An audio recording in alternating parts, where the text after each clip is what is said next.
जय सिया राम भक्तजनों। कहते हैं कि यदि किसी कार्य में सफलता पानी हो तो सर्वप्रथम भगवान गणेश का पूजन करना चाहिए। इससे कार्य शुभ और फलदायी होते हैं। माघ माह के शुक्ल पक्ष की चतुर्थी तिथि के दिन भगवान गणेश का पूजन किया जाता है और इस दिन भगवान गणेश का पूजन करने से भक्तों की सभी मनोकामनाएं पूर्ण होती हैं।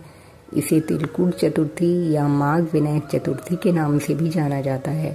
इस दिन लोग भगवान गणेश को प्रसन्न करने के लिए व्रत करते हैं और उनका पसंदीदा भोग लगाते हैं।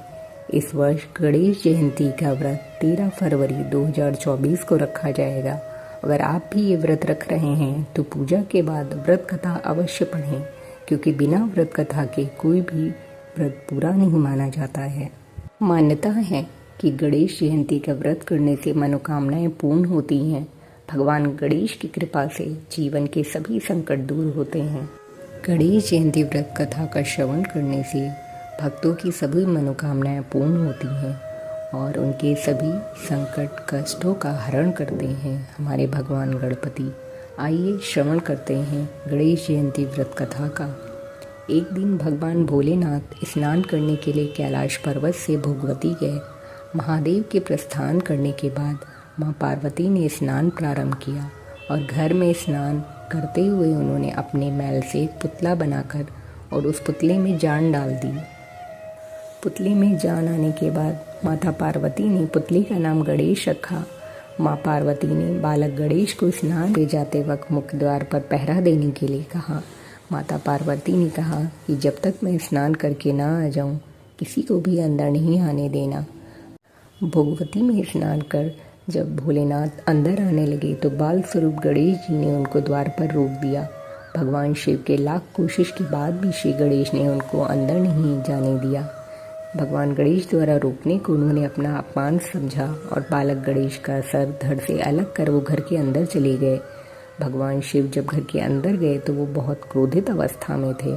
ऐसे में देवी पार्वती ने सोचा कि भोजन में देरी की वजह से वो नाराज हैं, इसलिए उन्होंने 2 थालियों में भोजन परोसकर उनसे भोजन करने का निवेदन किया। 2 थालियां लगी देखकर भगवान शिव जी ने उनसे पूछा कि दूसरी थाली किसके लिए है। तब माता ने जवाब दिया कि दूसरी थाली पुत्र गणेश के लिए है, जो द्वार पर पहरा दे रहे हैं।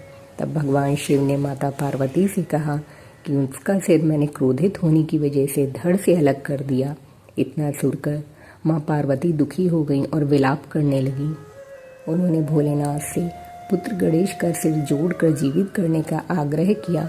तब महादेव ने एक हाथी के बच्चे का सिर धड़ काटकर गणेश जी के धड़ से जोड़ दिया। अपने पुत्र को फिर से जीवित पाकर माता पार्वती अत्यंत प्रसन्न हुई। कहा जाता है कि जिस तरह भगवान शिव ने श्री गणेश को नया जीवन दिया था, उसी तरह भगवान श्री गणेश भी नया जीवन अर्थात आराम के देवता माने जाते हैं और सभी के कष्टों और संकटों का नाश करते हैं और बाधाओं विघ्नों का निवारण करते हैं। जयंती के दिन गणपति महाराज के पूजन के समय मंत्रों का जाप करके विघ्नहर्ता को हम प्रसन्न कर सकते हैं। कहते हैं कि मंत्रों का जाप करने से जीवन में सुख एवं सौभाग्य बढ़ता है।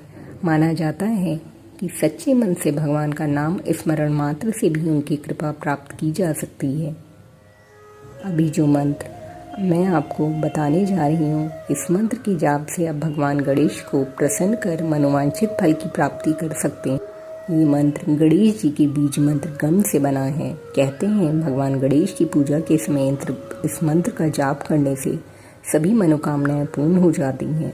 जो भी इस मंत्र का जाप करता है या श्रवण करता है, उसका उद्देश्य पूरा हो जाता है और उसके जीवन के सभी कष्टों संकटों का निवारण होता है, सभी बाधाएं दूर हो जाती हैं। आइए भक्तजनों श्रवण करते हैं इस मंत्र का। ओम गं गणपते नमः। ओम गं गणपते नमः। ओम गं गणपते नमः। ओम गं गणपते नमः। ओम गं गणपते नमः।